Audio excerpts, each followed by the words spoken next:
শুভ সকাল ছাত্রছাত্রীরা।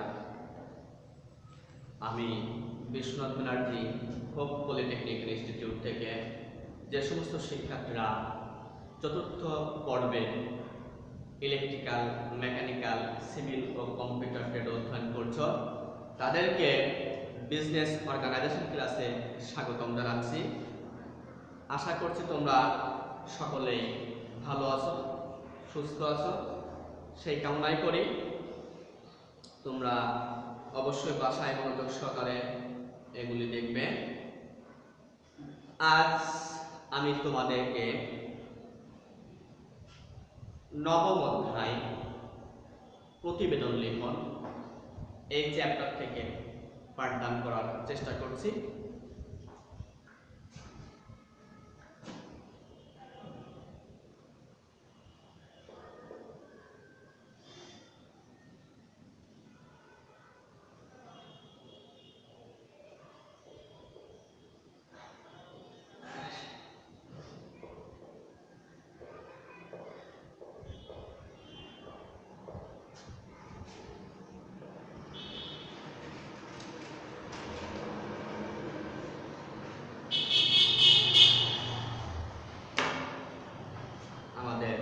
Chapter number 9 প্রতিবেদন লেখন। প্রত্যেকটা কার্যক্রম শেষ হওয়ার পর তার পজিটিভ এবং নেগেটিভ দিক বা ঘটমান পরিস্থিতির বিস্তারিত বিবরণ নিয়ে কর্তৃপক্ষের নিকট যে বিবৃতি প্রদান করা হয়, আমরা জানি যে তাকে প্রতিবেদন বলে। অর্থাৎ একটি প্রতিবেদন দেখে কোনো ঘটনার মূল কারণ, তার ফলাফল, তার খারাপ দিক, ভালো দিক, সব বিষয়ে একটি প্রতিবেদনে ফুটে আসে। আমরা এখন এই প্রতিবেদন লিখন, আমাদের যে ব্যবসায়িক প্রতিবেদন রয়েছে, আমরা এখন সে ব্যবসায়িক প্রতিবেদন কি এবং কেন আমরা এই ব্যবসা ক্ষেত্রে প্রতিবেদন লিখব এই বিষয় নিয়ে আলোচনায় আসব। আধুনিক ব্যবসা বাণিজ্য ও অন্যান্য সংগঠন কার্য পরিসরে ক্রমাগত জটিলতা ও গতিশীলতা বৃদ্ধি পাওয়ার সাথে সাথে প্রতিবেদনের গুরুত্ব দ্রুতই বৃদ্ধি পাচ্ছে। ক্রমবর্ধমান জটিল কার্য পরিবেশে সফলতা অর্জনের জন্য প্রতিনিয়ত নতুন নতুন সিদ্ধান্ত ও কার্যধারা গৃহীত হয়। এসব সিদ্ধান্তের গুরুত্বপূর্ণ উপকরণ হল তথ্য, আর এসব তথ্যের বিজ্ঞানভিত্তিক নিয়মানুগ ও শৈল্পিক প্রকাশই হল প্রতিবেদন। প্রতিবেদন শব্দটি দ্বারা কোনো বিষয় বা কোনো ঘটনা সম্পর্কে বর্ণনা বা বিবরণীকে বোঝানো হয়ে থাকে। সাধারণত কোনো নির্দিষ্ট বিষয় বা কোনো ঘটনার যথাযথ অনুসন্ধান, পরীক্ষা ও যাচাইয়ের পর সংশ্লিষ্ট বিষয় বা ঘটনাটি সুসংগঠিত উপায়ে বর্ণনাকেই বলা হয় প্রতিবেদন বা রিপোর্টিং। কারিগরি প্রতিবেদনে কারিগরি বিষয় সংক্রান্ত গুরুত্বপূর্ণ তথ্যসমূহ উপস্থাপন করা হয়। আধুনিক বিশ্বে কারিগরি প্রতিবেদন শিল্প, কারখানা ও ব্যবসায় বাণিজ্য সহ বিভিন্ন কারিগরি প্রকল্প ও গবেষণা কেন্দ্র পরিচালনার ক্ষেত্রে কারিগরি প্রতিবেদনের গুরুত্ব দিন দিন বৃদ্ধি পাচ্ছে। একটি আদর্শ কারিগরি প্রতিবেদন তৈরি করার সময় এর নির্দিষ্ট কাঠামো, রীতিনীতি, বিষয়বস্তু ইত্যাদি অনুসরণ করতে হয়।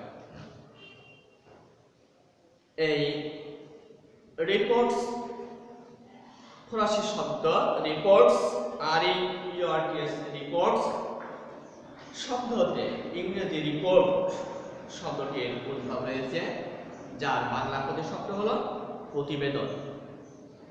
রিপোর্ট শব্দটির আবিধানিক অর্থ হলো giving a statement about something. তাই সহজভাবে বলা যায় কোনো বিশেষ ঘটনা সম্পর্কে পরিচালিত অনুসন্ধানের মাধ্যমে প্রাপ্ত ফলাফলের বিবরণীকে প্রতিবেদন বলা হয়। অর্থাৎ কোনো সমস্যার সমাধান কিংবা অতীত কোনো ঘটনার কার্যকারণগত সম্পর্ক নির্ধারণে সঠিক ও বস্তুনিষ্ঠ তথ্যের ভূমিকাই খুব গুরুত্বপূর্ণ। আর কোনো ঘটনা বা সমস্যা সম্পর্কিত সঠিক ও বস্তুনিষ্ঠ তথ্যের যুক্তিযুক্ত উপস্থাপনই হলো প্রতিবেদন। তাই ব্যাপক অর্থে বলা যায় কোনো ঘটনা বা বিষয়ের উপর যথাযথ অনুসন্ধান, পরীক্ষা ও পর্যালোচনার পর উক্ত ঘটনা বা বিষয়রূপে প্রাপ্ত তথ্যাবলীর ধারাবাহিক, নিরপেক্ষ ও সংক্ষিপ্ত বিবরণী বা তালিকাকেই প্রতিবেদন বলা হয়।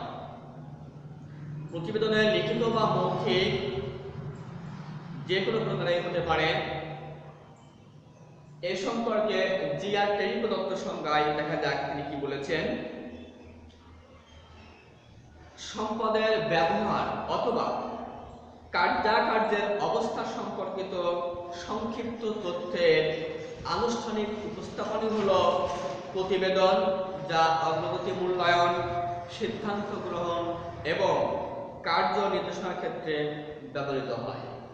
তাই আমরা একথাই বলতে পারি যে কোনো বিষয় বা অতীত কোনো ঘটনা অনুসন্ধান, বিচার বিশ্লেষণ, পর্যবেক্ষণ, পর্যালোচনা ও পরীক্ষা নিরীক্ষার মাধ্যমে প্রাপ্ত তথ্যাবলী ও ফলাফলের উপর ভিত্তি করে যে নিয়মানুগ ধারাবাহিক, যৌক্তিক ও নিরপেক্ষ বিবরণী প্রস্তুত করা হয় তাকেই প্রতিবেদন বলা হয়। এখন আমরা আসি কারিগরি প্রতিবেদন। আসলে কারিগরি প্রতিবেদন কাকে বলে?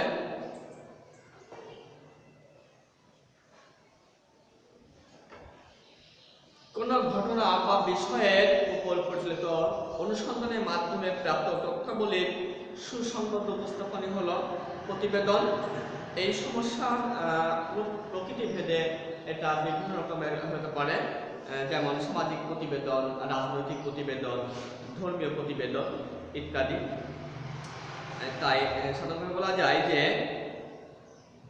কারিগরি প্রতিবেদন অর্থাৎ কোন কারিগরি বিশেষজ্ঞ বা প্রকৌশলী কর্তৃক কারিগরি তথ্য বা বিষয় সম্পর্কে যে বিবরণী প্রদান করা হয় তাকেই কারিগরি প্রতিবেদন বা টেকনিক্যাল রিপোর্ট বলে। আরেকভাবে বলা যায় যে কারিগরি কর্মকাণ্ডে উদ্ভূত কোনো সমস্যা সমাধানের জন্য সঠিক কর্মপন্থা সম্পর্কে সিদ্ধান্ত গ্রহণের প্রয়োজনে কোনো প্রকৌশলী কিংবা প্রযুক্তিবিদ কর্তৃক বিশেষ পদ্ধতিতে উপস্থাপিত কারিগরি তথ্যাবলীর যে ধারাবাহিক বিবরণী প্রদান করা হয় তাকে কারিগরি প্রতিবেদন বলা হয়। এই কারিগরি প্রতিবেদনের ব্যবহার সম্পর্কে আমরা একটু আসি যে কারিগরি প্রতিবেদন কিভাবে ব্যবহার করা হয়। কোন কারিগরি প্রকল্পের সম্ভাব্যতা যাচাই, কোন নতুন প্রকল্প রচনার পূর্বে তা বাস্তবায়ন সম্ভব কিনা এবং উক্ত প্রকল্পের ব্যয়ভার ও উদ্দেশ্যগত দিক বিবেচনা করে তা লাভজনক এবং ফলপ্রসূ হবে কিনা তা রিপোর্ট প্রদানের মাধ্যমে ধারণা লাভ করতে হয়। কোন কারিগরি প্রকল্পের শিল্প বা কারখানায় উদ্ভূত সমস্যা সমাধানের রিপোর্ট প্রণয়ন, যেমন কোন কারিগরি প্রকল্প বা শিল্প কারখানায় কৌশল প্রকৌশলগত প্রকল্প রচনা ও ব্যবস্থাপনায় নির্বাহী পর্যায়ের কর্মকর্তাগণকে তাদের দায়িত্ব পালনের স্বার্থে প্রতিদিন একাধিক বিষয়ে গুরুত্বপূর্ণ ও সঠিক সিদ্ধান্ত গ্রহণ করতে হয়। সঠিক সিদ্ধান্ত গ্রহণের সুবিধার্থে প্রকল্পে নিয়োজিত কারিগরদের থেকে প্রতিবেদন সংগ্রহ করা হয়। চূড়ান্ত রিপোর্ট প্রণয়ন। কারিগরি রিপোর্ট শুধু প্রকল্প বাস্তবায়নের পূর্বেই গ্রহণ করা হয় না, প্রকল্প বাস্তবায়নের পরে এবং তা ব্যবহার করার পূর্বেও একটি চূড়ান্ত রিপোর্ট প্রণয়ন করতে হয়। এই প্রকার রিপোর্টকে জরিপ রিপোর্ট বলা হয়। এতে প্রকল্প বাস্তবায়নের কাজ সঠিক নকশা অনুযায়ী আছে কিনা, নির্মাণগত ত্রুটি আছে কিনা, ঠিকাদার নির্দিষ্ট দ্রব্যের পরিবর্তে নিম্নমানের দ্রব্য সামগ্রী ব্যবহার করছে কিনা ইত্যাদি এই জরিপ রিপোর্টে উল্লেখ থাকে। সে অনুযায়ী প্রকল্প কর্তৃপক্ষ তা ব্যবহারের পূর্বে প্রয়োজনীয় পদক্ষেপ গ্রহণ করে থাকে। কারিগরি সাময়িকী প্রকাশ। কোন নতুন এবং প্রয়োজনীয় কারিগরি তথ্য রিপোর্ট আকারে কোনো বই বা সংবাদপত্র কিংবা কারিগরি সাময়িকীতে প্রকাশ ও প্রচারের ব্যবস্থা করে তা অসংখ্য পাঠকের নিজস্ব কারিগরি সমস্যা সমাধানে সাহায্য করতে পারে। আমরা দেখলাম যে এই ব্যবহার প্রকল্পের সম্ভাব্যতা যাচাই বা কারখানার উন্নত কোনো সমস্যা প্রদানের জন্য বা রিপোর্ট চূড়ান্ত রিপোর্ট প্রদানের জন্য বা কারিগরি সমিতি প্রকাশে এই কারিগরি প্রতিবেদন ব্যবহার করা হয়ে থাকে। এবার আমরা আসি উত্তম বা আদর্শ প্রতিবেদনের যে গুণাবলী রয়েছে।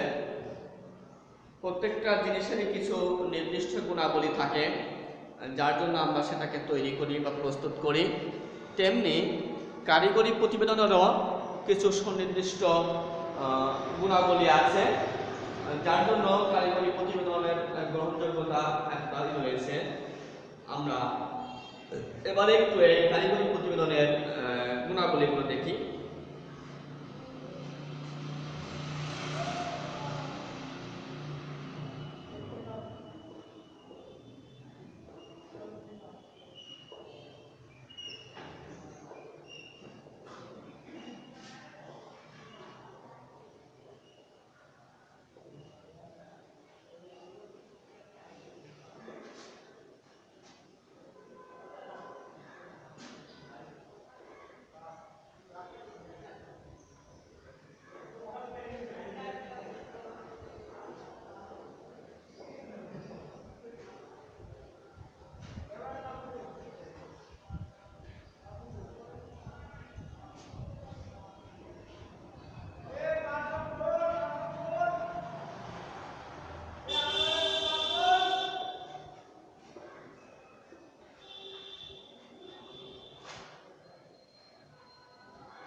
প্রতিবেদনের গুণাবলী: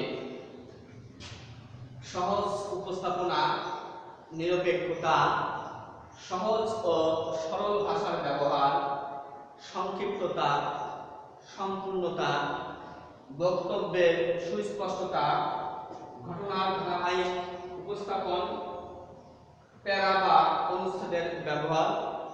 এছাড়া রয়েছে যেমন সারাংশ বা উপসংহারের সংযোজন, রচনার তারিখ, মুদ্রণ এবং প্রতিবেদকের পরিচিতি ও সাক্ষ্য।